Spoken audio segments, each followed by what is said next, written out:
the biggest crime of Atlantis Milo's Return is that despite a very obviously cheap animation budget and, obvious identity as a cheap cash-in, which is strange seeing how the first film was not a huge box office hit, it's that at first it actually kind of has an interesting story.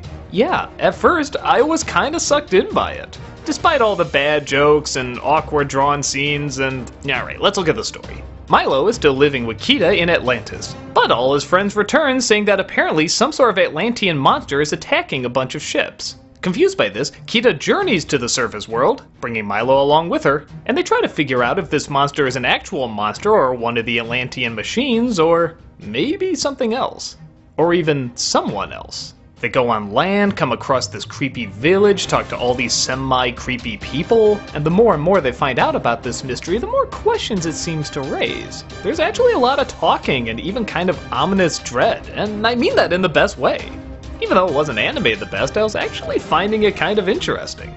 But here's the thing, when they do find out what's going on and what's behind it, it seems to raise even more questions. Well, that's fine, but we never get the answers. There's questions about where the person who's doing this came from and how he's able to do what he's doing. Is he even doing what he's doing? Is he controlling the monster? Is the monster controlling him? How can he possess other people? Is he possessing other people? It looks like he has to look into their eyes. Wait, now he doesn't need to look in their eyes. How does this work? And just as it's getting interesting, they completely drop the story.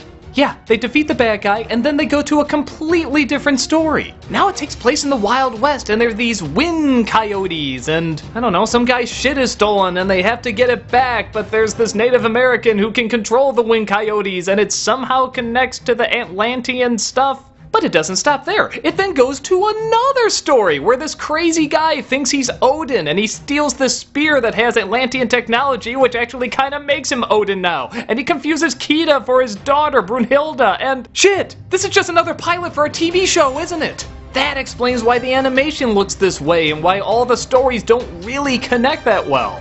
Damn it! At least with Tarzan and Jane, I knew it was gonna be a pilot to a TV show. This tried harder! And fooled me into thinking it was gonna be something that tries hard throughout the whole thing!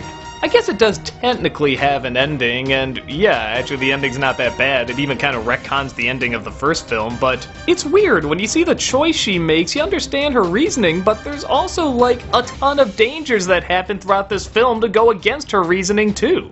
I'm not saying what happens is the wrong choice, I'm saying they never explain the actual dangers that could come along with it, and that's very important to address.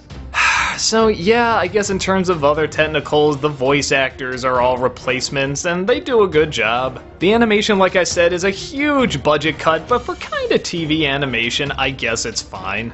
Sometimes there's a really inventive idea, like there's this annoying dog that kinda sucks, but he was born in molten lava, so he'll constantly do things like just sleep in a fireplace. That's kinda creative. And again, when they're actually kind of talking about this Atlantean stuff, it is kind of interesting. Kinda like the first film in that respect. But sadly, it just doesn't stay focused, and I don't even know if it was actually meant to stay focused. This was probably supposed to be 3 episodes that were gonna be connected, like I said, as a pilot of a TV show. A TV show that never got off the ground. I mean, okay, I don't have confirmation of this, but if it wasn't, then this really is the most fragmented direct-to-DVD sequel ever. So I guess it's not awful, it's just not needed and not that interesting through the majority of it. Like I said, with the exception of that first third. But even then, that's not great, it's just telling an interesting story that never really has any conclusion or answers. I guess if you really liked the first Atlantis movie and you just want to see a little bit more of the technology, world, and ideas, you'll get hints of it here. But if you're looking for something more, this is something that should definitely stay sunk.